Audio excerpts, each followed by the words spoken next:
पूजा बहू जरा सुनो तो। जी माँ जी बोलिए। पूजा बहू, मेरे कमरे की अलमारी में एक अटैची रखी है, जरा उसको कमरे में लेकर आना। अंजना के बोलने पर पूजा अटैची लेने चली जाती है और कमरे से अटैची को लेकर आती है। माँ जी, अटैची तो बहुत भारी है, मेरी तो हालत ही खराब हो गई इसको लाने में। ऐसा क्या है इस अटैची के अंदर? बहू, अभी मैं जब अटैची खोलूंगी तब तुम खुद ही देख लेना। तभी अंजना अपनी तीनों बहुओं को अंदर से आवाज लगाकर बुलाती है और तीनों बहुओं के सामने उस अटैची को खोलती है, जिसे देखकर अंजना की चारों बहुएं हैरान रह जाती हैं। माँ जी, इसके अंदर तो साड़ी रखी है। हाँ बहू, ये साड़ी है जो काफी पुराने जमाने की है। पर माँ जी, ये तो बहुत भारी लग रही है। जेठानी जी, पुरानी होने के बावजूद भी देखो कितनी चमक रही है। मैं तो ये सोचकर हैरान हूँ, जो औरत इस साड़ी को पहनेगी किसी देवी से कम नहीं लगेगी। तभी अंजना अपनी चारों बहुओं को उस साड़ी के बारे में बताती। जानती हो तुम बहू, इस साड़ी पर जो कढ़ाई हो रही है वो सारी सोने की है, और जो इस पर मोती है वो सारे हीरे के मोती हैं। जिस तार से ये कढ़ाई हो रही है वो चांदी की तार है। ये हमारी खानदानी साड़ी है जो हमारी सास की है। ये साड़ी घर की उस बहू को दी जाती है जो इसे लेने की हकदार होती है। समझ रही हो ना तुम सारी बहुएं मेरी बात को? मैं भी इस साड़ी को उसी बहू को दूंगी जो इसको लेने की हकदार होगी। ऐसा कहकर अंजना अपने कमरे में चली जाती है। मुझे इस घर में 10 साल होने जा रहे हैं, माँ जी ने आज तक इस साड़ी के बारे में मुझसे कोई जिक्र ही नहीं किया। जेठानी जी, अब तक तो हमको बातों से मारा जाता था, अब माँ जी पूजा से खानदानी साड़ी मंगाकर क्या साबित करना चाहती हैं? माँ जी का हकदार से क्या मतलब था? क्या हम इस साड़ी के हकदार नहीं है? इसको तो ये खानदानी साड़ी लेने नहीं दूंगी। ये कहानी है मिर्जापुर परिवार के अमीर खानदान की, जिसमें अंजना नाम की एक औरत रहती थी और उसके 4 बेटे थे। एक बेटी थी। पूजा सबसे छोटी बहू थी जो गरीब परिवार से आई थी पर बहुत संस्कारी थी, और तीनों बहुएं पढ़ी लिखी मॉडर्न जमाने की थी। अपनी सास की ये बात सुनकर तीनों बहुएं पूजा से ईर्ष्या करने लग जाती हैं। फिर शाम को पूजा सबके लिए खाना बनाती है और तीनों जेठानियां आपस में बातें करने लगती। रिया, तुमको नहीं लगता जब से पूजा घर में आई है माँ जी के आगे पीछे नाचती रहती है? हाँ जेठानी जी, सही कह रही हो आप। जब इसकी पहली रसोई थी इसने सबके लिए खाना बनाया था। देखा नहीं था आपने माँ जी कैसे सबके सामने इसकी तारीफों की माला जप रही थी?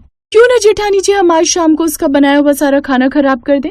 फिर माँ जी इसकी माला नहीं जपेंगी, फिर तो इसके फूल चुनेंगी। पूजा की तीनों जेठानियां हंसकर रसोई में जाती हैं। पूजा ने सबके लिए शाम का खाना बनाया था, उसमें जाकर वो मिर्च डालने लगती हैं और एक खीर में नमक मिला देती हैं।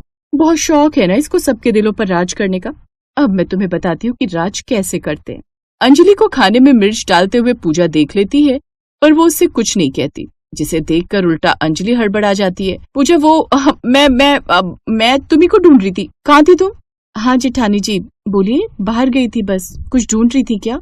हाँ, वो मैं पानी लेने आई थी रसोई में, पता नहीं जग ही नहीं मिल रहा, तो आप मुझे आवाज दे देती, मैं आपको दे जाती। आपको परेशान होने की क्या जरूरत थी? नहीं पूजा, तुम भी तो घर के सारे काम करके दिन भर थक जाती हो ना, तो बस सोचा मैं ही ले आती हूँ। ऐसा कहकर अंजलि रसोई में से चली जाती है। पूजा सारे खाने को ठीक करके सबके लिए टेबल पर लगा देती है। तभी जेठानियां मन ही मन मुस्कुराने लगती हैं, और जैसे ही अंजना खीर खाती है। क्या खीर बनाई है पूजा बहू तुमने, मजा ही आ गया। क्या बात है पूजा, तुमको तो 5 स्टार होटल में शेफ होना चाहिए था। आज तो मखनी दाल और तंदूरी नान खाकर मजा ही आ गया। खीर तो एकदम लाजवाब बन रही है।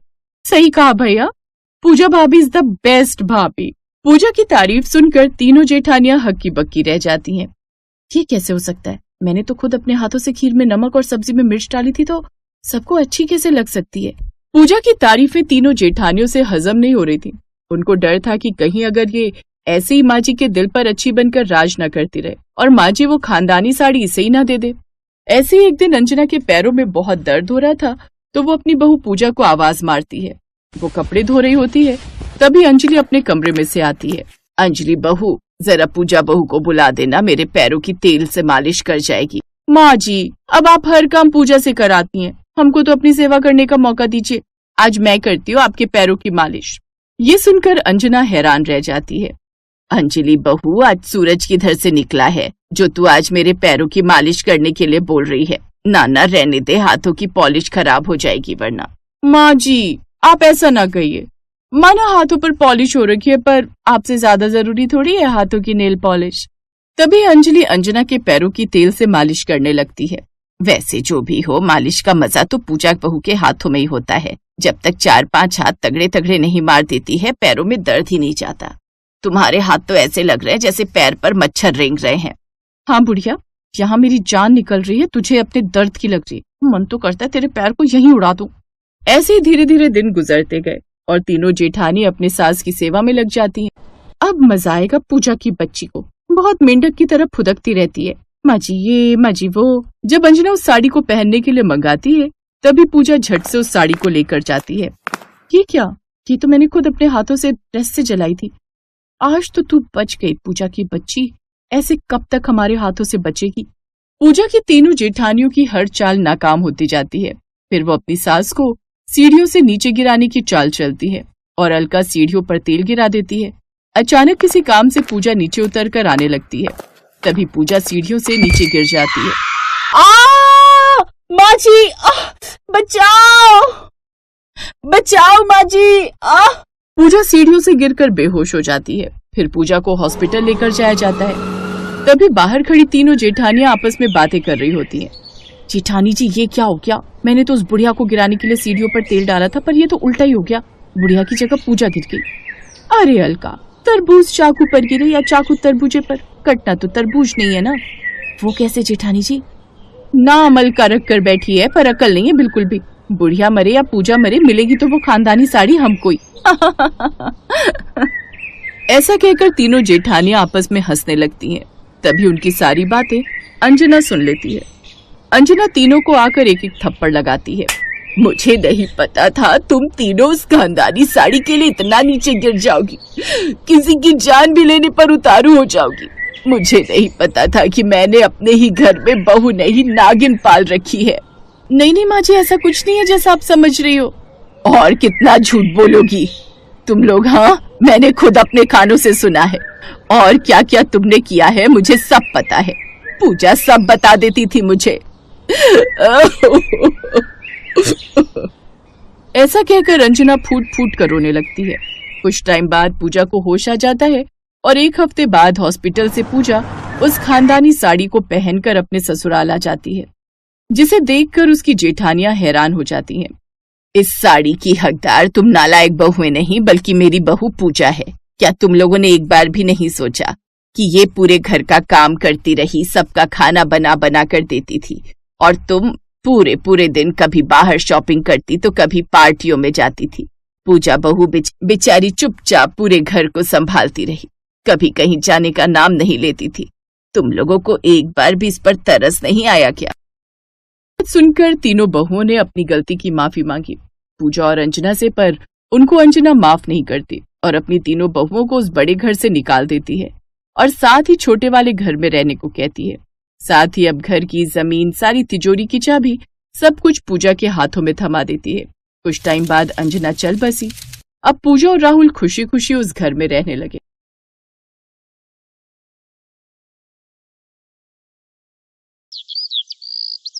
अरे वाह, वो वाली बनारसी साड़ी तो बहुत ही सुंदर है। भैया मुझे वो वाली साड़ी दिखाना। जी मैडम, ये लीजिए। कितने की है ये साड़ी? मैडम सिर्फ 1000 रुपए की है। 1000 रुपए की? नहीं भैया, ये सस्ती साड़ी तो 2 दिन में ही खराब हो जाएगी। आप मुझे कुछ अच्छी सी महंगी साड़ी दिखा दो। तभी भावना कहती है, भैया वो सस्ती वाली साड़ी मुझे दिखा देना। अरे भावना, मेरी देवरानी होकर तू ये सस्ती सी साड़ी लेगी? रुक, मैं तुझे कोई महंगी सी साड़ी दिलवा देती हूँ। ये सस्ती साड़ी तो महीने भर में ही खराब हो जाएगी। मैडम बिल्कुल ठीक कह रही हैं आप, ये महंगी वाली कोई साड़ी ले लीजिए, ये सस्ती साड़ी तो जल्दी खराब हो जाएगी। मैं अच्छे से जानती हूँ तुम जानबूझकर ऐसा कह रहे हो ताकि तुम्हारी महंगी साड़ी बिक जाए। तुम दुकान वाले तो सोचते हो कि हम सारा पैसा बस इन महंगे कपड़ों में ही लुटा दे। भावना, अगर पैसे नहीं लाई हो तो मुझसे ले लो, बाद में लौटा देना, कौन सी जल्दी है। अरे नहीं दीदी, मुझे तो वो सस्ती वाली चाहिए। भैया आप उसे ही पैक कर दो। ओफो, तुम नहीं मानोगी। ठीक है, जैसी तुम्हारी मर्जी। भैया आप मेरे लिए तो वो महंगी बनारसी साड़ी जो 7000 की है वो वाली पैक कर दो। दोनों देवरानी जेठानी अपनी अपनी साड़ियां लेकर घर आ जाती हैं। वाह वाह, कितनी सस्ती और सुंदर साड़ी मिल गई मुझे तो। अगले हफ्ते शर्मा जी के बेटे की शादी में मैं तो इसे ही पहनकर जाऊंगी। ऐसे ही एक हफ्ता बीत जाता है। वो दोनों अपनी नई बनारसी साड़ी पहनकर उस शादी में जाती हैं। फिर अगले दिन जब भावना अपनी पहनी हुई साड़ी धोती है तो पहली धुलाई में ही उसका सारा रंग उतर जाता है और उसमें बड़े बड़े से धब्बे भी हो जाते हैं। तो वहीं दूसरी तरफ जेठानी अनीता की साड़ी धुलने के बाद और भी ज्यादा चमक मारती है। ये देख भावना हैरान रह जाती है, लेकिन इसके बाद भी वो अपनी हरकतों से बाज नहीं आती। दरअसल वो एक गरीब घर की लड़की थी जिसकी शादी अमीर घर में हुई थी, लेकिन उसकी बचत करने की आदत अभी भी वैसे की वैसी ही थी। ऐसे ही वक्त गुजरता है। एक रोज भावना शॉपिंग पर जा रही होती है तो उसकी सास उससे कहती है, अरे छोटी बहू, तू बाजार जा रही है ना, तो मेरी सहेली उर्मिला के लिए मॉल से एक अच्छी सी साड़ी ले आना। वो क्या है ना, उसका जन्मदिन है, उसने एक पार्टी रखी है, तो मैं सोच रही हूँ उसे जन्मदिन पर एक अच्छी सी साड़ी ही दे दूं। तू अपने हिसाब से कोई सी भी अच्छी सी साड़ी खरीद कर ले आइयो। मैं बड़ी बहू को कह देती, लेकिन उसे ऑफिस में आज जरूरी काम है, इसलिए वो देर से आएगी। जी माँ जी, आप चिंता मत कीजिए, मैं बाजार जा रही हूँ, मैं लेती आऊंगी। कुछ देर बाद भावना मॉल के अंदर साड़ियों के शोरूम में जाती है तो साड़ियों का रेट सुनकर वो हैरान रह जाती है। हे भगवान, इतनी महंगी साड़ी 10,000 रुपए की। नहीं नहीं, किसी को देनी तो है, थोड़ी सस्ती ठीक रहेगी, इतनी महंगी देकर क्या करना। ये सोचकर भावना उस शोरूम से निकलकर एक सस्ती सी छोटी सी दुकान में जाती है और वहां से 500 रुपए की सस्ती सी बनारसी साड़ी ले लेती है। अरे वाह, इतनी सुंदर साड़ी देखकर तो उर्मिला आंटी खुश हो जाएंगी।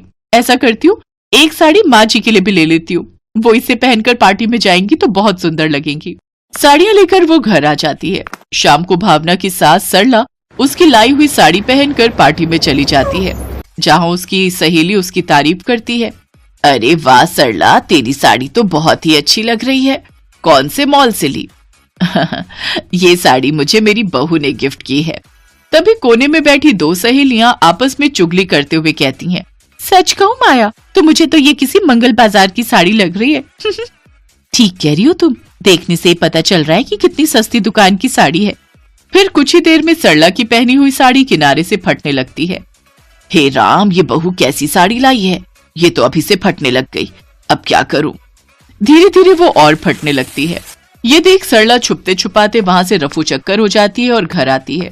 घर आकर उसे उसकी सहेली उर्मिला का फोन आता है और वो उस पर खूब चिल्लाती है, अरे उर्मिला, ये कैसी साड़ी दी है तूने, पूरी साड़ी अंदर से फटी हुई है। अरे ऐसा ही घटिया गिफ्ट देना था तो रहने देती, पैकिंग इतनी महंगी और अंदर से चिंदी सी साड़ी। कल ही मैं तुम्हारी ये घटिया सी साड़ी पैक करवा कर तुम्हें वापस भेज दूंगी। फोन कट जाता है, लेकिन अपनी बेइज्जती होती देख सरला को बहुत गुस्सा आता है और वो जोर से चिल्लाते हुए कहती है, छोटी बहू, आज तेरे कारण मेरी सहेलियों में मेरी कितनी बेइज्जती हुई है, इसका तुझे कुछ अंदाजा भी है? अरे खुद सस्ती साड़ियां पहननी थी तो जितना मर्जी पहन लेती, लेकिन यूं सस्ती साड़ियां किसी को देकर तो तूने मेरी नाक ही कटवा दी। ऊपर से मेरी ये साड़ी फट गई वो अलग। अरे इतनी भी क्या बचत करनी? माँ जी, मुझे लगा था इतना महंगा गिफ्ट देकर क्या करना, इसलिए मैंने सस्ती साड़ियां खरीदकर उस पर महंगी पैकिंग करवा ली थी। इसीलिए तुम्हें कहती थी भावना कि सस्ते के चक्कर में मत पड़। अरे सस्ता रोए बार बार और महंगा रोए एक ही बार। अरे जितनी तू सस्ती साड़ियां बार बार खरीदने जाती है और एक ही बार पहनने पर वो बेकार हो जाती हैं, उसमें तो महंगी से ज्यादा खर्चा बैठ जाता है। लेकिन ना जाने क्यों तेरी समझ में ये बात आती ही नहीं। मुझे माफ कर दीजिए माँ जी, जेठानी जी, अब से मैं ये गलती कभी नहीं करूंगी। इतना बवाल होने के बाद फाइनली भावना की समझ में ये बात आ ही जाती है कि सस्ता रोए बार बार और महंगा रोए एक ही बार। अब वो लाभ सस्ते के चक्कर में नहीं पड़ती।